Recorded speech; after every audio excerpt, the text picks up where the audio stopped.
Comienza el mes de octubre con una noticia positiva, la reducción de la tasa de interés a 10,25%, lo que significa una respuesta de la banca al reajuste que ha tenido la inflación, entendiendo que Colombia sigue siendo de todos modos uno de los países con mayor inflación en Sudamérica, pero con un comportamiento positivo.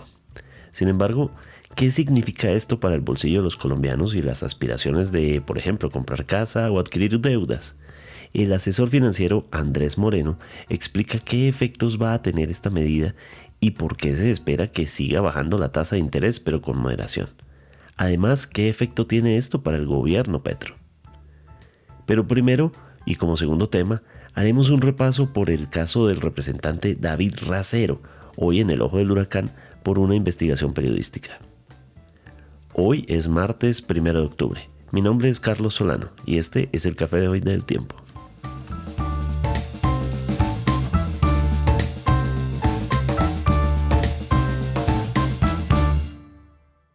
El Tiempo es un medio aliado de The Trust Project. El representante a la Cámara David Racero del partido Colombia Humana, que pertenece al Pacto Histórico, un representante joven que se ha destacado y que llegó a ser presidente de la Cámara de Representantes, que además llegó a su cargo con 16.737 votos, se encuentra hoy en el centro de una controversia. La Procuraduría General de la Nación ya abrió una indagación preliminar en su contra por presuntamente haber solicitado dinero a personas de su unidad de trabajo legislativo, UTL, así como asignar a otro miembro de esa UTL a realizar funciones ajenas a su cargo, como atender un negocio de frutas. Y como lo reveló este lunes 30 de septiembre, en una investigación que él mismo comenzó, el periodista Daniel Coronel, también habría movido influencias para que copartidarios suyos fueran beneficiados por cupos en el SENA en la Regional Caribe. Repetimos, esto presuntamente porque todo se basa en una investigación periodística que revela imágenes de chats de WhatsApp que habría sostenido David Racero con algunos de los miembros de su UTL, así como también personas externas que, como por ejemplo funcionarios en el SENA. Una de las conversaciones que más ha llamado la atención es aquella en la que aparentemente sostiene con su chofer, en la que le pregunta si lo va a seguir enviando al mercado de frutas tipo Fruver que tiene en el barrio Villaluz.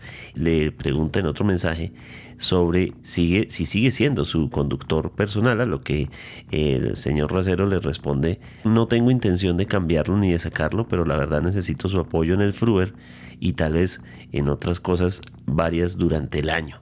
Al final de la conversación se puede ver cómo el conductor le pregunta si va a incluir a Racacha en el próximo pedido. También le da reporte de cómo se han comportado algunas de las cajas del supermercado. En los nuevos detalles que reveló al comienzo de la semana Daniel Coronel, David Racero solicitaba al director de Servicio Nacional de Aprendizaje SENA, Jorge Londoño, puestos que antes pertenecían al Centro Democrático en la regional del Cesar. En esos mensajes, Racero mencionaba la posibilidad de asignar los puestos a personas de su círculo, incluyendo a su tío, José Luis Mallorca, para gestionar la solicitud en cargos de dicha institución.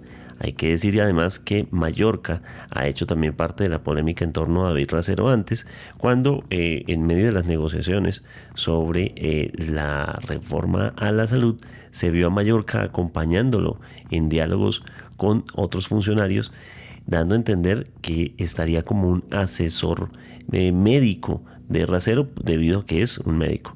Sin embargo, no se dijo en ese momento que también tiene participación en una IPS. En las revelaciones que hizo el periodista Daniel Coronel el pasado domingo se habla del caso también de la exfuncionaria Estefanía Montoya, quien según los pantallazos se daría a entender que está cediéndole parte de su salario al congresista como una especie de pago por este cargo. Hay que decir que también hay otro ángulo de la historia y es que a través de la red social X, una persona que se identifica como Estefanía Montoya publicó un comunicado en el que expresa que no hubo ninguna exigencia monetaria ni ningún tipo de peaje mientras estuvo trabajando en la UTL del congresista. Sin embargo, hay que explicar que esto no ha sido verificado si nos referimos a la misma persona. De todos modos, sobre esto ya respondió el representante David Racero. Esto fue lo que dijo. Le doy la cara al país, tal como lo anuncié en el día de ayer. Hoy radiqué ante la Procuraduría y la Corte Suprema de Justicia una solicitud para que investiguen lo publicado por el respetado periodista Daniel Coronel en la revista Cambio en el día de ayer. En consecuencia, me abstendré de salir a medios y dar declaraciones para no afectar la investigación que hoy ya tanto la Procuraduría como la Corte decidieron abrir en investigación preliminar. Estoy completamente seguro que así como hace 3 semanas salimos adelante de una denuncia que me habían interpuesto que me quería apartar del cargo de ser congresista por una supuesta indebida financiación de campaña, en este caso los entes correspondientes fallarán derecho y nos darán la razón, dándole la tranquilidad a todo el país y especialmente a aquellos que siguen creyendo en el cambio y que han creído en mí. Sin embargo, expreso mi profunda preocupación por la filtración de estos tipos de chats que de manera ilegal descontextualizan y manipulan una información. Estos son tipos de conducta que ponen en riesgo mi integridad, no solamente mi quehacer político, sino también mi vida personal. Justamente hace un año, de mi propio auto, sacándolo de la maleta, fue extraído mi iPad. Tengo la denuncia correspondiente. Es tanta la mala intención que la mencionada en esa columna, mi ex asesora y amiga Estefanía Montoya, hoy sacó un comunicado negando todo tipo de acusación. Por último, agradezco los miles de mensajes de apoyo y solidaridad que me han expresado, conscientes que este tipo de ataques van contra un proyecto que va más allá de nosotros mismos. A esta petición de investigación del representante Racero ya respondió la Procuraduría, que dirige Margarita Cabello, que abrió indagación preliminar en contra de él a efectos, dice el llamado, de verificar la certeza de los hechos denunciados y la certeza y autenticidad de los WhatsApp objetos de denuncia. Con esta indagación se busca verificar la ocurrencia de los hechos denunciados, determinar si son constitutivos de falta disciplinaria y definir si el servidor actuó o no al amparo de una causal de exclusión de responsabilidad, dice el comunicado de la Procuraduría. En el pasado ha habido ya congresistas que han exigido a miembros de su UTL, Unidad de Trabajo Legislativo, entregar parte de sus sueldos y algunos han recibido condenas por parte de la Corte Suprema. Uno de los casos más notables es el de la ex senadora Regina Betancourt, conocida como Regina 11, quien amenazó a sus empleados con despedirlos si no cedían un porcentaje de su salario. Finalmente, el Consejo de Estado dictó en ese caso su muerte política y fue condenada a 48 meses de prisión domiciliaria. Esto entre otros casos.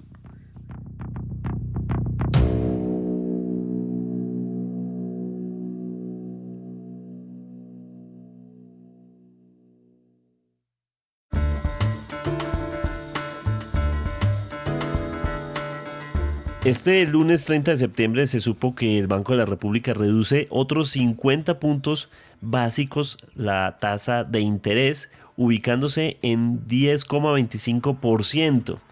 Evidentemente esto tiene un efecto importante. El gobierno había insistido en la importancia de bajar las tasas de interés, pero ¿esto qué significa para nuestros oyentes, para todo el mundo? ¿Qué significa esto exactamente en términos lo más claros posibles?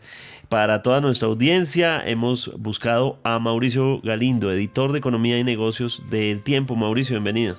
Gracias, Carlos.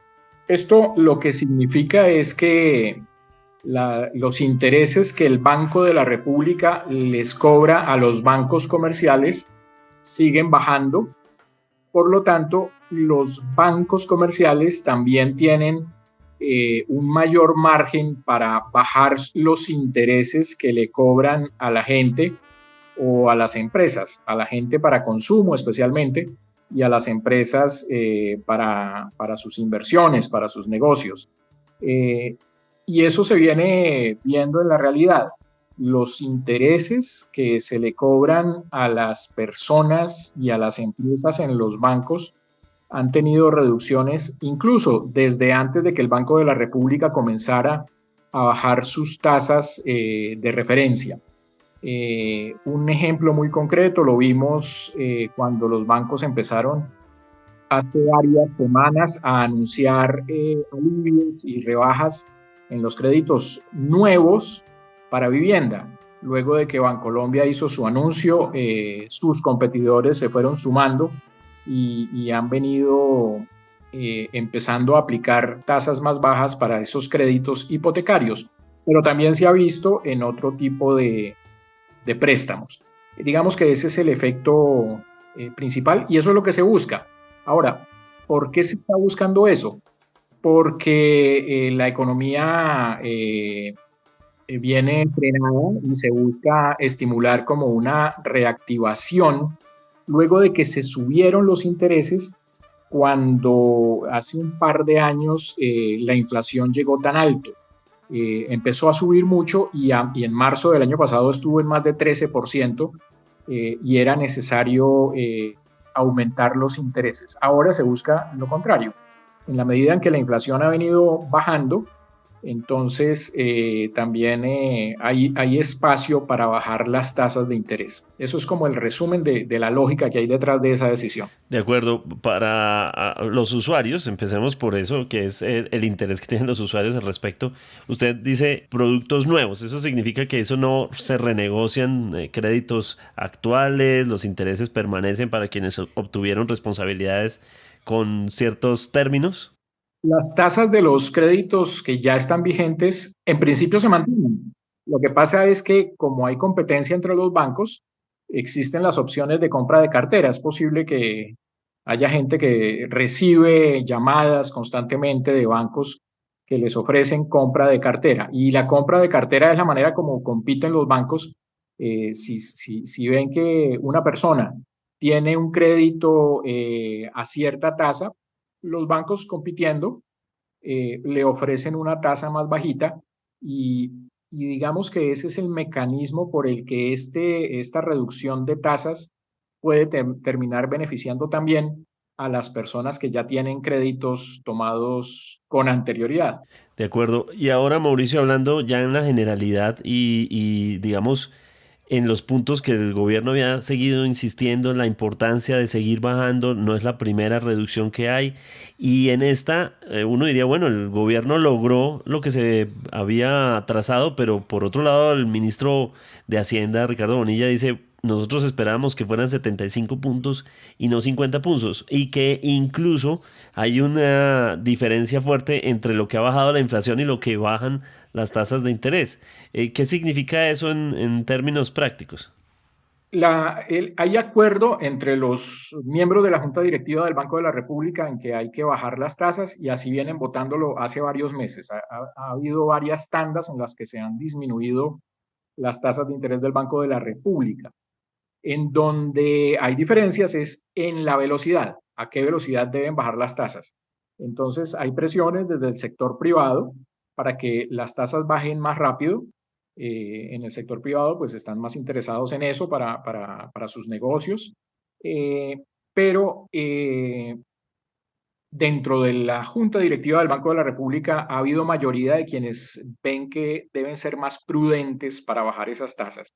Y esa prudencia surge del hecho de que a pesar de que la inflación llegó a ser de más de 13% en marzo del año pasado y que de ahí en adelante ha venido bajando, en este momento el último dato disponible muestra una inflación en Colombia de 6,1, es decir, de más de 13%, ahora la inflación ha venido bajando hasta 6,1%, que además es, entre otras cosas, resultado de esas tasas altas que puso como política monetaria el Banco de la República antes.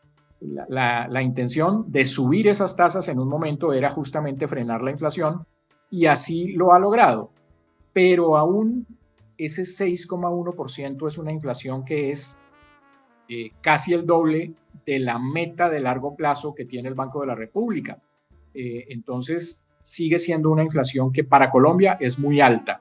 Por eso la prudencia de varios miembros que han venido proponiendo y votando en favor de que las de que los recortes en la tasa de interés no sean tan rápidos. Lamentablemente hoy Colombia, con esa inflación de 6,1%, aquí en Sudamérica sigue siendo la tercera inflación más alta. Es decir,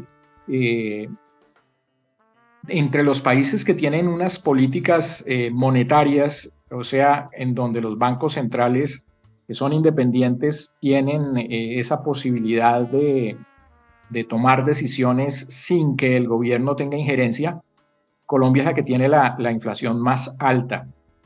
Por encima de Colombia, las inflaciones que hay en Sudamérica más altas solamente son las de Venezuela, que pues uno no debería compararse con Venezuela, y la de Argentina. Y la de Argentina ha tenido recientemente unos cambios de política, pero siguen siendo inflaciones de 3 dígitos. En el caso de Argentina es alrededor de 170% anual. Después de esos dos casos, que son absolutamente exóticos, Venezuela y Argentina, la inflación más alta en Sudamérica es la de Colombia. Por eso la prudencia de esos codirectores que siguen siendo mayoría para que los recortes no sean tan rápidos. Ahora, yo aprovecho hablando de esos codirectores para comentar una noticia que probablemente es mucho más significativa que lo que se esperaba que pasó finalmente con la tasa de interés, pero que finalmente era algo como que se esperaba, y es que hoy la Junta Directiva del Banco de la República reeligió a su gerente, el gerente del Banco de la República, que es Leonardo Villar, por otros 4 años. Y es muy significativa, entre otras cosas, porque el voto fue por unanimidad. ¿Qué significa por unanimidad? Que el representante del presidente Gustavo Petro, que es el ministro de Hacienda, Ricardo Bonilla, también estuvo entre los que votó en favor de esa reelección del gerente Leonardo Villar. Mauricio, eso significa que es un ambiente propicio para lo que está buscando el gobierno. Precisamente, ¿por qué para el gobierno Petro es tan importante que bajen las tasas de interés? Para todos, como le decía, todos los miembros de la Junta están de acuerdo. Pasó un ciclo de alzas de tasas de interés que era para frenar la inflación, que estaba muy alta. Aparentemente se están consiguiendo los resultados. De más de 13 bajó a 6,1%. Entonces, los miembros de la Junta Directiva del Banco de la República están de acuerdo y han votado y han venido bajando las tasas de interés desde hace tiempos, desde hace varios meses. Y como le decía antes, los desacuerdos son en qué velocidad.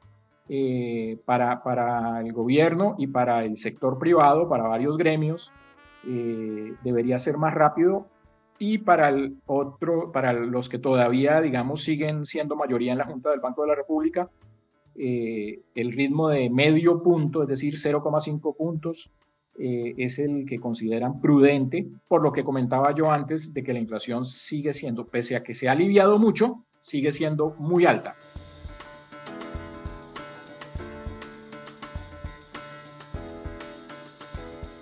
También consultamos al economista y profesor de economía de la Universidad Rosario, Andrés Moreno Jaramillo, quien es además asesor financiero y reconocido como un economista influyente según la lista Forbes 2023. Andrés, un gusto. Lo primero es preguntarle cómo ve usted desde su óptica qué significa una nueva reducción en las tasas de interés del Banco de la República y en el momento en el que ocurre además. Y muchas gracias por la invitación. Lo espera el mercado. Algunos pensamos que iba a ser un poco más fuerte. Recordemos que el Banco de la República ya ha hecho estos movimientos varias veces. Empezamos con tasas al 13.25 y ya vamos al 10.25, es decir, ya se han reducido lo que llamamos 300 puntos básicos y pueden bajar más. Lo que significa es que la inflación está parcialmente controlada, significa que vamos a estimular la economía. Este movimiento de tasas se va a ver reflejado en los siguientes 6 meses seguramente en el escenario de crecimiento económico. Significa que va a seguir bajando la tasa de usura, van a seguir bajando las tasas de los créditos y las inversiones como CDTs, como fondos de inversión, también van a bajar sus tasas de interés. O sea, es un escenario muy positivo, pero también veníamos de un país de la gente diciendo no tengo plata para el mercado, no tengo plata para esto, y muchas veces lo que significan créditos, tarjetas de crédito, el mismo compra de vivienda, ¿no? El sector vivienda es el primero que se ha quejado de que ha sido una época muy difícil.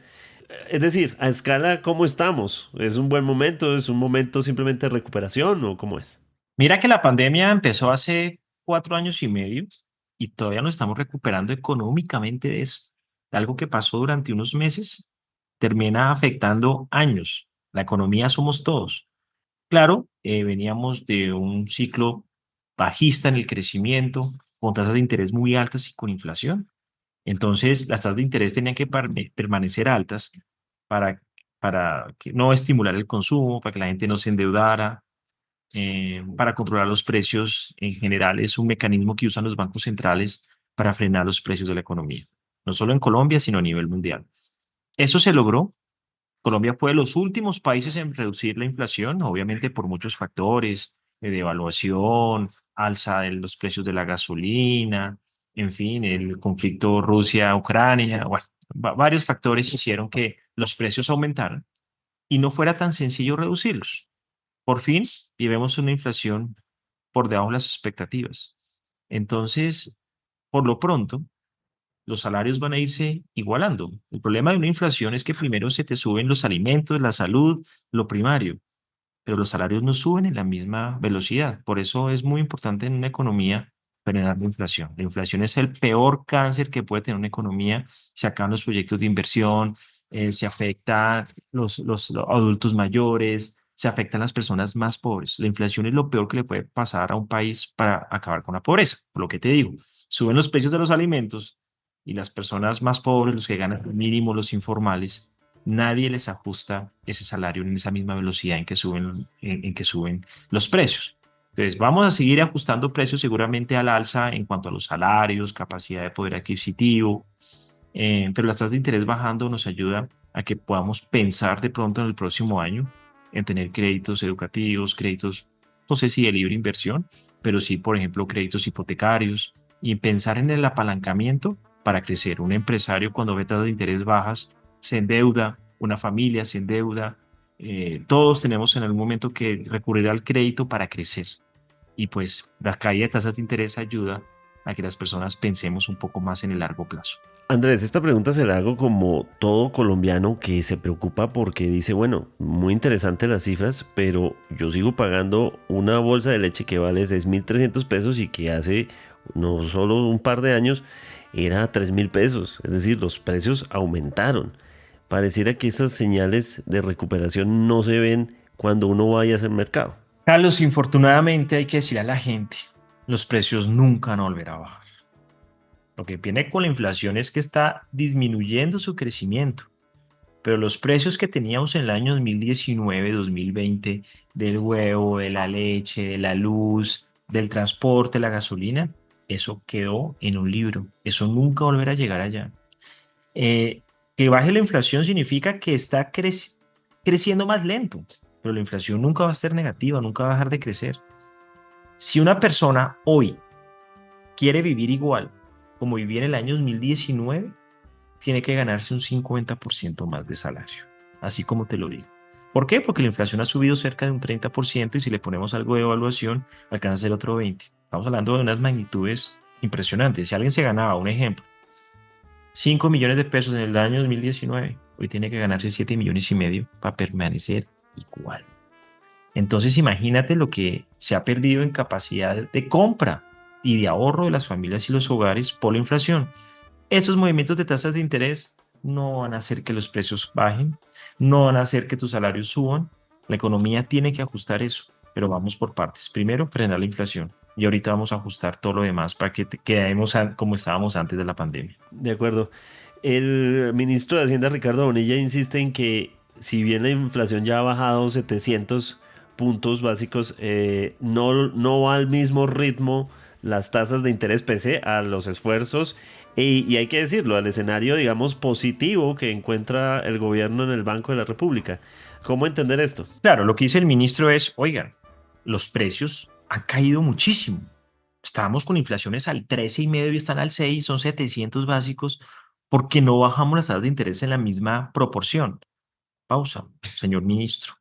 El Banco de la República no sigue lineamientos políticos. El Banco de la República tiene que controlar lo más importante, la inflación. Todavía hay muchos temores inflacionarios. Tenemos aumentos en el precio de la CPM, aumento en el precio de la gasolina.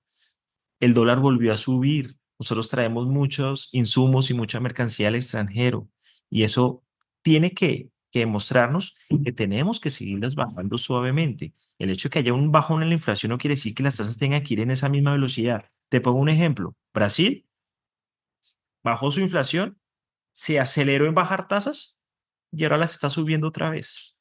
O sea, eso sería fatal. ¿Tú te imaginas ahorita decir, oiga, no, qué pena, toca volver a subir tasas? O sea, se revienta la economía, se acaba la credibilidad del banco.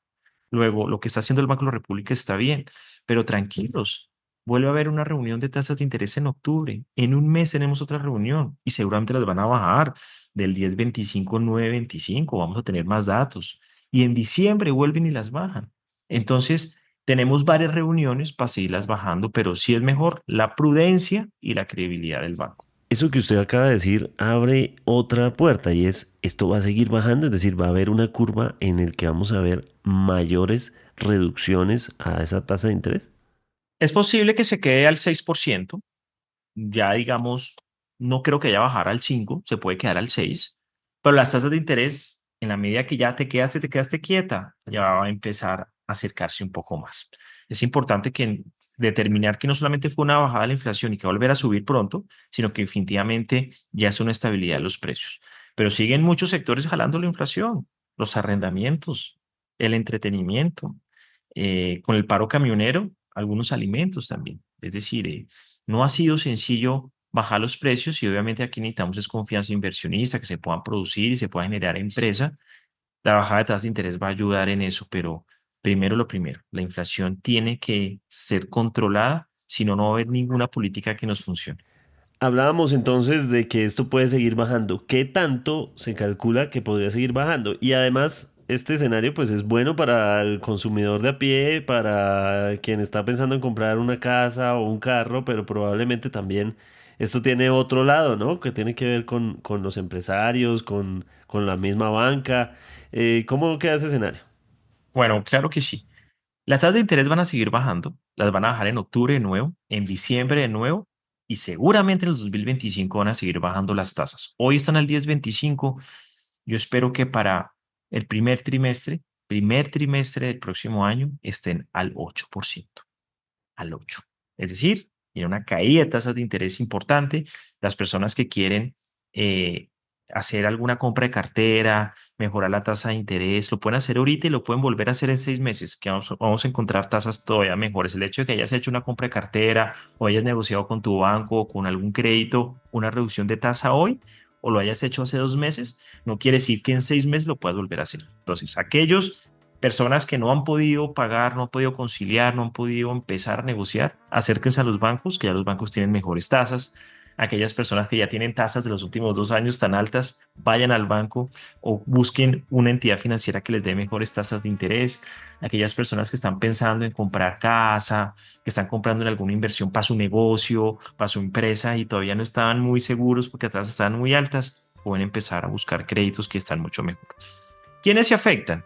Los inversionistas conservadores que les encanta el CDT. Ya el CDT no va a estar a tasas del 17, del 18, va a estar a tasas del 8, del 7.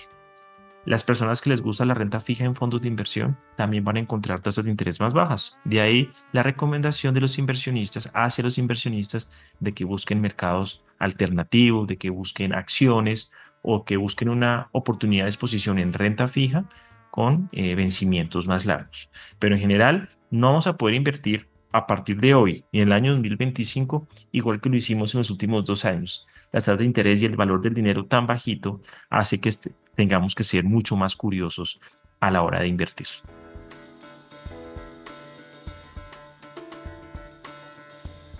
Todo esto ocurre en medio de un escenario en el que hay mucha expectativa por la petición del presidente Gustavo Petro de una reforma tributaria que esté apalancando el presupuesto general de la Nación del 2025, que es según la propuesta del gobierno y probablemente o seguramente aprobada por decreto, de 11 billones de pesos más de lo contemplado, es decir, 523 billones.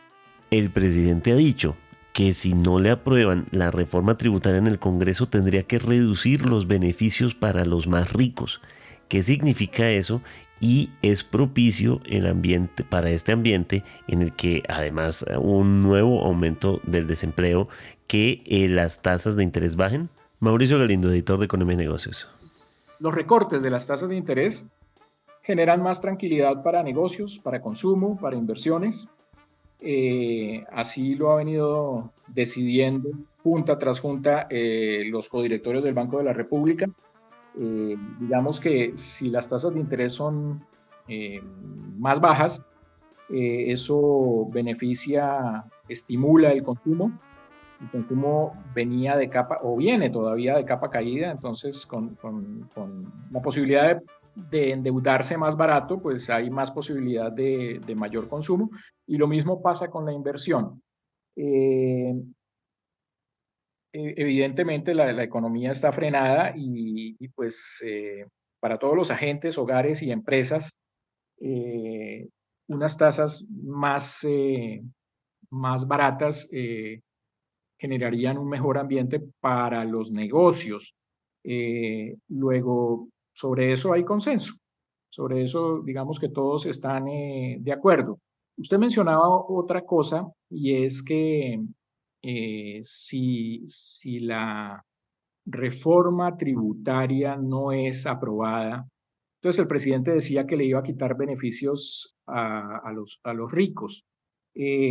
Habría que ver eso con mucho cuidado, aunque es otro tema, pero ya que usted lo menciona, pues nos podemos meter en eso, y es cuáles son los beneficios, los subsidios que reciben los ricos. Por ejemplo, el subsidio de la CPM. Entonces, la pregunta es si se le va a incumplir a los transportadores de carga que bloquearon al país los acuerdos que permitieron levantar el paro. Esa es una pregunta, porque en la práctica esos son los ricos. Ellos reciben esos subsidios en el diésel, y habría que ver entonces si ellos que ganaron el paro lograron lo que querían. Si no hay reforma tributaria, entonces de inmediato el gobierno sube el diésel para quitarles el subsidio. ¿Qué otros subsidios hay para personal de ingresos altos? Los subsidios de las pensiones, de las pensiones altas que paga Colpensiones, son pensiones que se completan con subsidios que vienen del presupuesto nacional. Entonces, si se cumple ese anuncio, la pregunta es, ¿el gobierno va a dejar de pagar pensiones? ¿Y cuáles? Porque eso es lo que significa el anuncio que hizo el presidente. Y el otro, ¿dónde más puede haber subsidios para, entre comillas, ricos? En servicios públicos. Es decir, personas que viven en estrato 1, 2 y 3, pero que tienen ingresos altos. ¿Cuál es el plan que tiene el gobierno para quitarles los subsidios? Yendo casa por casa a ver quién vive ahí en esas casas de estratos 1, 2 y 3, y cómo identificar para llevar a la práctica ese anuncio de quitarle los subsidios a esas personas. Luego ahí hay unas preguntas como para tener en cuenta de ese anuncio, qué tan viable es llevarlo a la práctica, y que deje de ser un anuncio y que se convierta en un hecho en caso de que no se apruebe una reforma tributaria.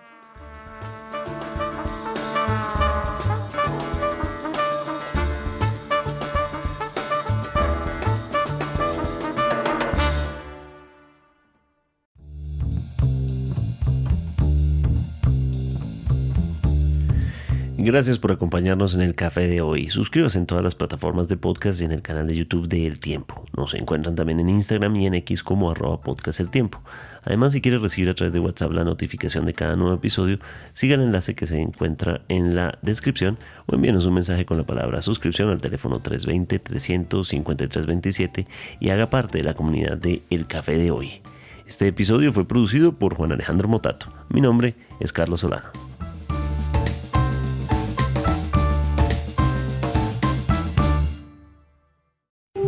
Podcast El Tiempo.